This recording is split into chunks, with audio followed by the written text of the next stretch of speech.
Tantor Audio, a division of Recorded Books, presents Silk and Steel by Ariana Nash. Narrated by Cornell Collins. Lost. This land lost its name when the dragons came. In fire and ice and pain they spread their reign. Buried and forgot, cities fell to rot. Now there's nothing left for us elves to protect. Elven Folksong. Chapter 1. Eroan. The iron door rattled on its hinges and groaned open, spilling silvery light inside. Gloom fled to the corners, leaving behind a figure with broad shoulders. Male, Eroan thought. Curious sense of warm leather and citrus tickled his nose. After the wet and rotted smell of the prison, he welcomed any change in the air, even if it meant his visitor had returned. Eroan kept his head low and his eyes down, hiding any signs of relief on his face. The shackles holding his wrists high bit deeper. He'd been so long in the dark, he'd almost forgotten he was a living thing. The constant beating pain was a cruel reminder. This visitor was a cruel reminder too. He knew what would happen next. It had been the same for hours now, days even. The male came forward, blocking more light, lessening its stab against Eroan's light-sensitive eyes. He turned his face away, but the male's proud outlines still burned in his mind. Other images burned there too. The male's half-smile, the glitter of dragon sight in his green eyes. Eroan had rarely gotten so close to their kind without killing them. His mission would have been successful if not for this one. "You need to eat," the male's gravelly undertone rumbled. He needed nothing from him. A tray clattered against the stone floor. The sweet smell of fruit turned Eroan's hollow stomach. Moments passed. The male's rhythmic breathing, slow and steady, accompanied the scent of warm leather rising from his hooded cloak, and with it the lemony bite of all dragonkin, a scent most elves were taught to flee from. "Were you alone, elf?" the dragonkin asked. The questions were the same every time. "Will there be another attempt on her life? How many of your kind are left in our lands?" More questions. Always the same, and not once had Eroan answered. Steely fingers suddenly dug into Eroan's chin, forcing him to look up. To see. Up close, the dragonkin's green eyes seemed as brittle and sharp as glass, like a glance could cut. His smile was a sharp thing, too. "I could torture you." The dragonkin's smile vanished behind a sneer. Eroan's straining arms twitched, and the chains slung above his head rattled against stone. "He has me in body, but not in spirit." He gave him nothing. No sneer, no wince. Just peered deep into the dragonkin's eyes. Eyes that had undoubtedly seen the death of 1,000 elves, that had witnessed villages burn. If they had souls, this dragon's would be dark. "He could torture me. He should. Why does he wait?" Eroan recalled that cold look when their swords had clashed.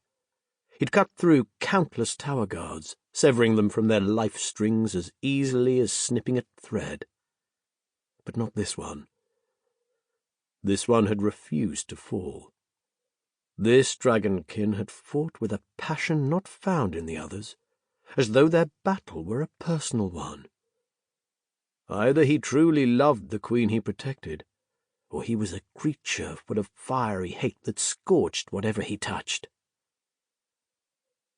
The dragonkin's fingers tightened, digging in, hurting. But just as the pain became too sharp, he tore his hand free and stepped back, grunting dismissively. Eroan collapsed against the wall, letting the chains hold him. Cold stone burned into raw skin. His shoulder muscles strained and twitched. Pain throbbed down his neck too, but he kept his head up, kept it turned away. I cannot. Whatever the dragon had been about to say, he let it trail off and reached for the ornate brooch, fixing the cloak around his neck, teasing his fingers over the serpent design. Eroan wondered idly if he could kill him with that brooch pin. Of course, to do that he'd need to be free. The dragon saw him watching and dropped his hand. You do not have long, elf. His jeweled eyes glowed. Myths told of how the dragonkin were made of glass and forged inside great fire-spewing mountains in a frozen land. Not this one. This one had something else inside, some other wild fire fueling him. The dragon turned, sweeping his cloak around him, and headed out the door. What is your name? The question growled over Eroan's tongue and scratched over cracked lips. He almost didn't recognize the rumbling voice as his own. The dragon hesitated, then partially turned his head to peer over his shoulder.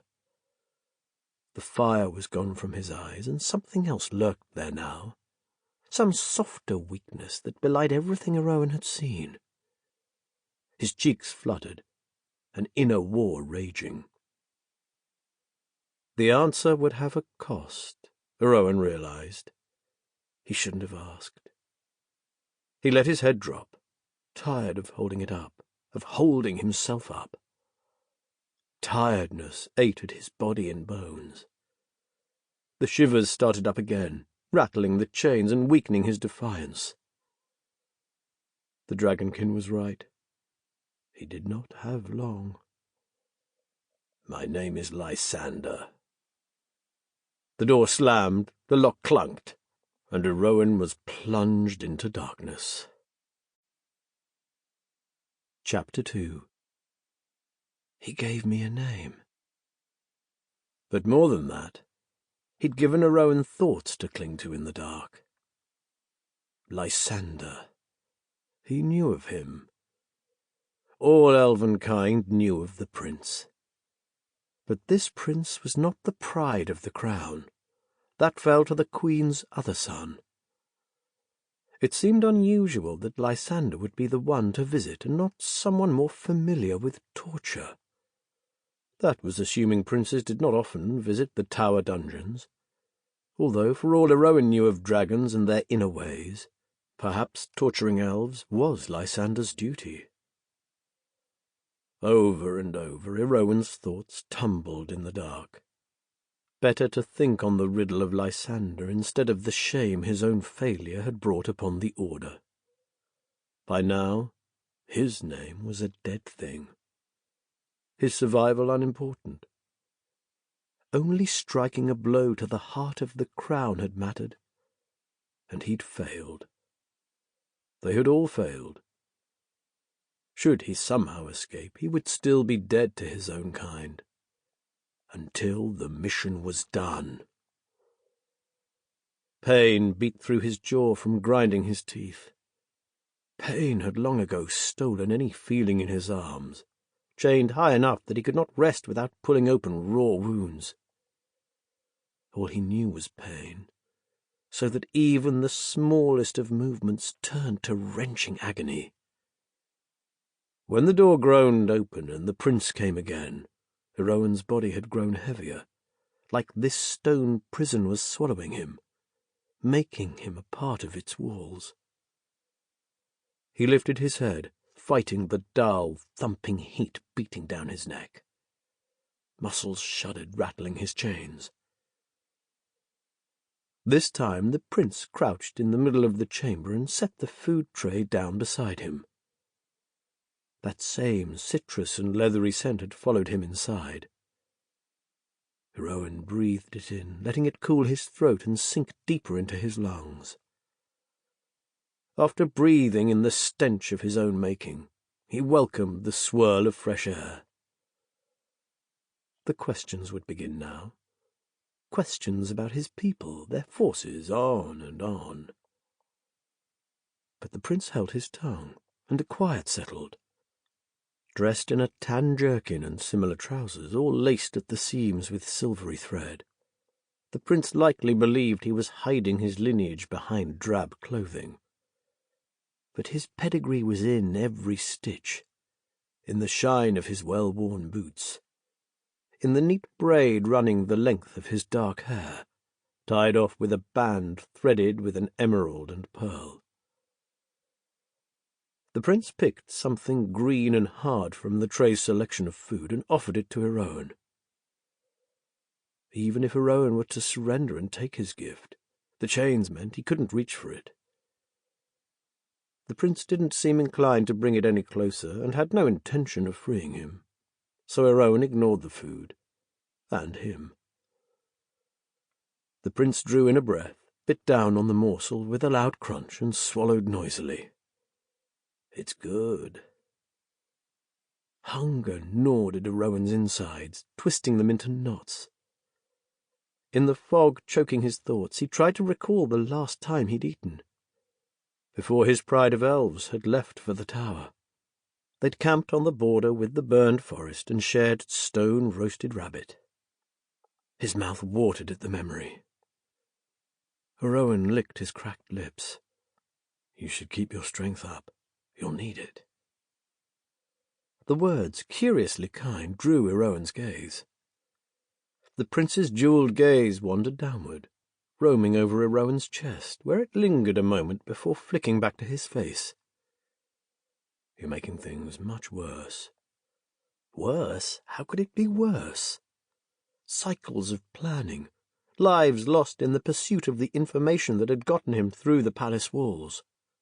There would not be another opportunity. This had been their last hope to stop her. The elves were too few and the queen too strong a force to be stopped. It could not get worse. I suppose you've heard of how we deal with thieves and assassins. Finished with his snack, the prince brushed his hands together, leaving the quiet heavy with threat. How we torture elves, keeping them alive for weeks, months even, toying with them as pets. His smile turned cruel and served as a reminder of how his current human appearance was one half of his being, the half that tricked and deceived. Eroan had heard tales, seen the shredded remains of his order brothers and sisters discarded along the borderlines, smelled dragon on them, and heard the beast's shattering roars. He knew what fate awaited him. He had known it since the day the order had taken him in. The prince rose to his feet and brushed dust off his fine clothes. I should have killed you. It would have been kinder. The sheathed dagger at the prince's hip glinted. He hadn't been without it during their meetings. When they'd clashed the night of Eroan's capture, blades sparking, the prince had been armed with two great curved swords, the likes of which Eroan had never seen before. Those weapons had sung in the prince's hands. But now, reduced to a jailer, the prince carried only that small dagger. Why did he carry any weapons at all in his home? Decoration, probably. I should have killed you. The prince's words sailed back to him, finally breaking through the fog. Then do it, Eroan growled. Take that dagger in your belt and cut my throat. End it now. It was a coward's way out, a moment of weakness, and Eroan winced, turning his head away, disgusted at his own begging tone. He should not want for this to end, not while the mission had yet to be done. The prince settled his hand on the dagger and tapped his fingers on the handle, thinking it over. A braver man might. Brave? Eroan chuckled darkly. How brave do you have to be to kill a chained elf? The prince's lips lifted, tucking the corner of a smile into his cheek. "Know so much, do you? Enough. Of course, you elves know everything there is to know.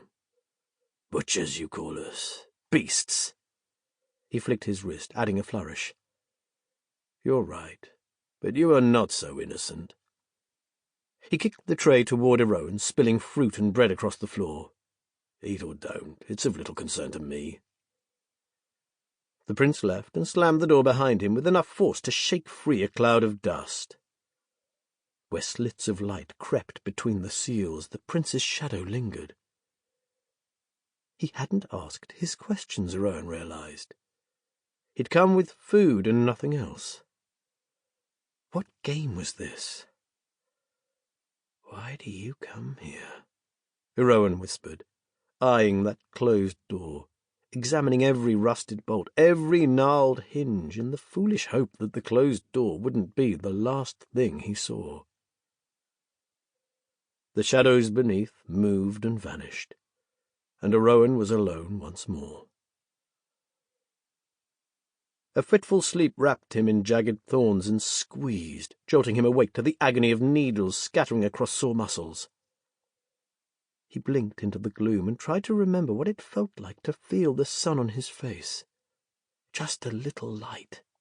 He ached to see it again, to feel some warmth. "You've had enough time." Unfamiliar male voices travelled beneath the closed door. "You will get nothing from him." The prince. Eroan recognized that voice at least. "He'll talk. They always do." A third, and the door lock thunked. 3 entered. The prince hung back while the other 2 approached, boots clunking. The one to the right smelled of wet metal and grinned like Eroan was a prize he'd been waiting for. "A fine specimen," he said, ragged voice slanted by a harsh, guttural accent. His mop of dark hair half covered his face, partially shielding one ruby-red eye. The other shone an icy blue. The third carried a flickering lantern and stood tall and still, keeping his distance. His clothes, like the prince's, appeared informal, but had an unmistakably refined edge. Eroan studied that tall one, read the fine stitching, the familiar but bitter scent. His hair, currently tied back loosely with a leather band, was so black it looked like ink spilled over his shoulder. Lysander's brother, Prince Archium. He had to be. Eroan's heart spluttered, trying to dump adrenaline into his veins for all the good it would do him. The shivering started up again, rattling his teeth together. He hated this, hated that he appeared weak, hated that they had reduced him to a thing in chains. That hate stirred his blood and drove rods through his legs, lending him the strength to stand. The room tipped, Eroan's vision blurred, but he saw Archium raise a single dark eyebrow, and that small thing felt like a victory. "See me, notice me, understand who I am and that you cannot break me." The older prince nodded, and Red-Eye lunged. A rough hand burned over Eroan's ribs. Another scorched his hip. The chains jerked, hauling him higher onto his toes. Fiery agony lashed down his back, forcing seized muscles to contract. All of it at once sent the room spinning. Every touch burned like a brand. He locked his teeth together to keep from crying out, but a groan slipped through. Red-Eye's hand closed around his throat and squeezed. The dragonkin's wicked, snarling face filled Eroan's vision. Skin rough, teeth sharp. His metallic smell laced Eroan's throat. "Let's start with a name, elf." Eroan bared his teeth in a snarl, but all it brought him was a punch in the gut, throwing him forward into Red-Eye's rough-handed embrace. Red-Eye muscled him back against the wall. Eroan's gut heaved, ejecting nothing. He coughed, wheezed, fighting for air to fill him again. "There's a pretty elf." Red-Eye caught his jaw and hissed his next words against Eroan's lips. You and I are going to get real close. This one was the kind he'd been expecting from the beginning. The only surprise was how long it had taken the dragonkin to reveal their claws. Eroan tried to tear free from Red-Eye's grip, but his fingers dug into Eroan's cheeks, cutting the inside against his teeth. Eroan tasted blood. Heat and fire and pain beat through him like a drum, over and over. But he would not give this beast the satisfaction of hearing him whimper or beg or cry out. The tip of a blade trailed down Eroan's neck, over his collarbone, sinking deeper as it reached his left pectoral muscle. Their gazes locked even as Eroan trembled. His body was a tool, the physical pain temporary. This would end.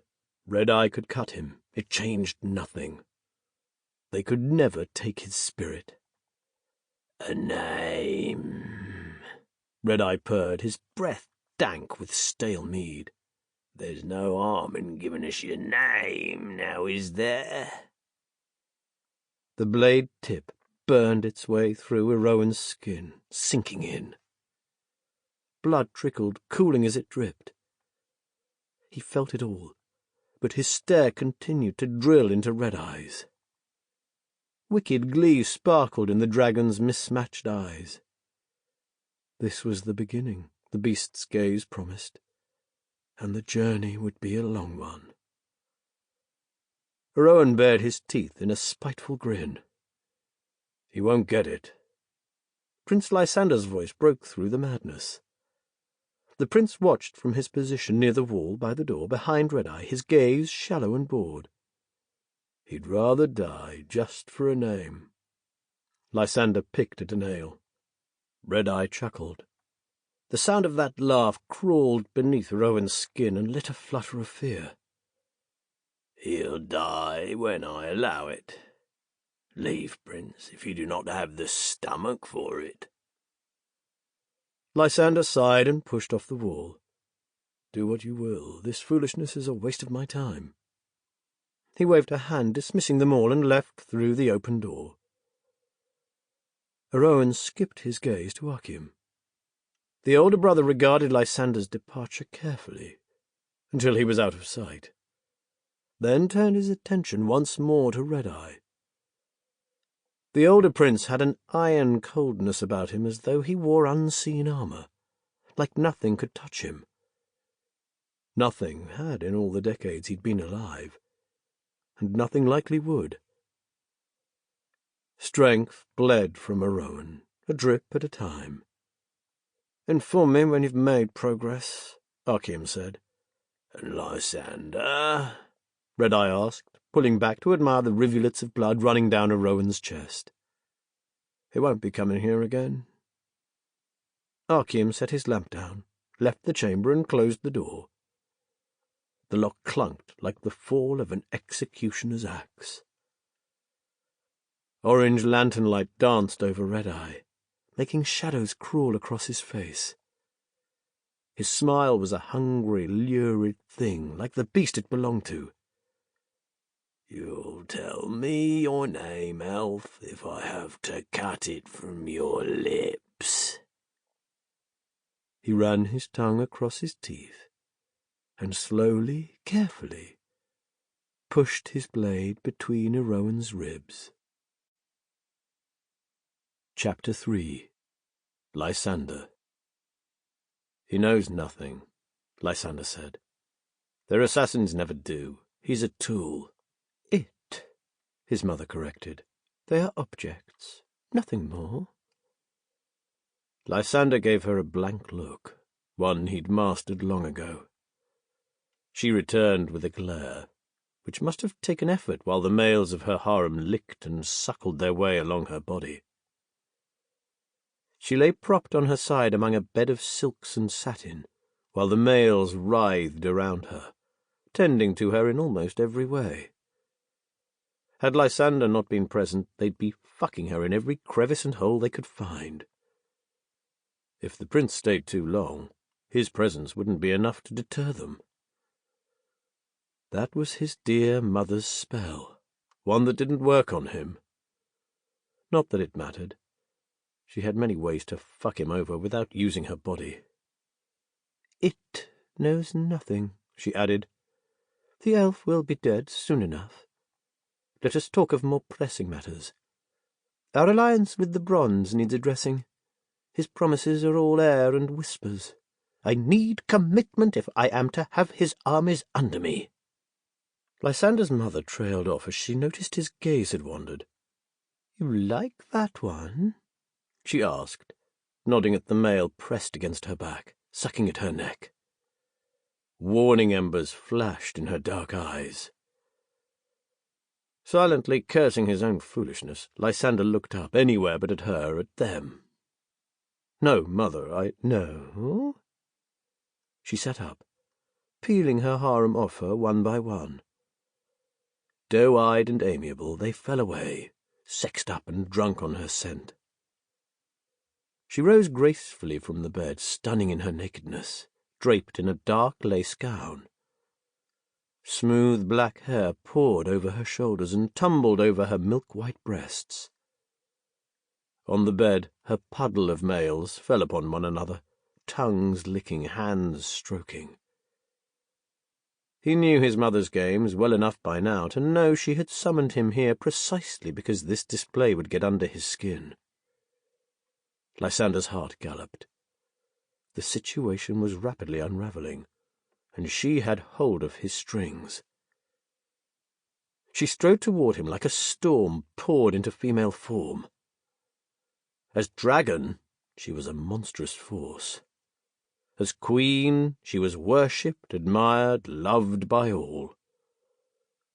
All but those who truly knew her. Those like Lysander. She paused beside him, her heady scent working to soothe his runaway thoughts. Even as her blood brewed, he couldn't escape all her spells. She studied him, her lips lifting in a curious smile. She lowered her hand, found his hardening arousal through his trousers, and pushed her palm in, dancing his desires toward the edge of pain. She purred in his ear. The sound was meant to be a comforting one from his time as a kit in the brood. These days it chilled his blood.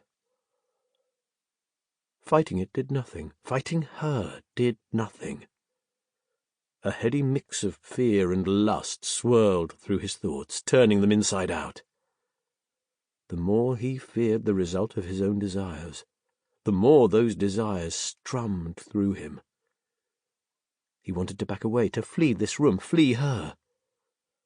But a larger part of him wanted to stay, wanted this to happen, wanted her to fuck him. For her harem to fuck him, and him them. If he even hinted at how dark his desires went, her punishment would be swift and severe. She turned and crooked her finger at the blonde, pulling him from the harem's affections. He came forward, as naked as the day he first learned how to tuck his wings away and take human form. Long golden hair stroked his broad shoulders. His clear strength of body declared him prime breeding stock. Of course, Mother would have nothing less than perfection in her bed. These males were bred to breed, over and over. And the blonde looked as though he liked nothing better. Lysander imagined how his tongue might swirl in that sensitive spot between his shoulder and collarbone, how he might make the male arch beneath him. The tip of the blonde's tongue found the corner of his mouth at the same time as his hand cupped his own erect shaft. His thumb lightly brushed over the tip. Unbidden, Lysander sucked in a breath. Mother leaned closer. "You disgust me." Her purrs turned sharp and her words to venom. "How am I supposed to breed from you?" Her hand found Lysander's arousal again, discovering how he'd further hardened. She squeezed. Sample complete. Ready to continue?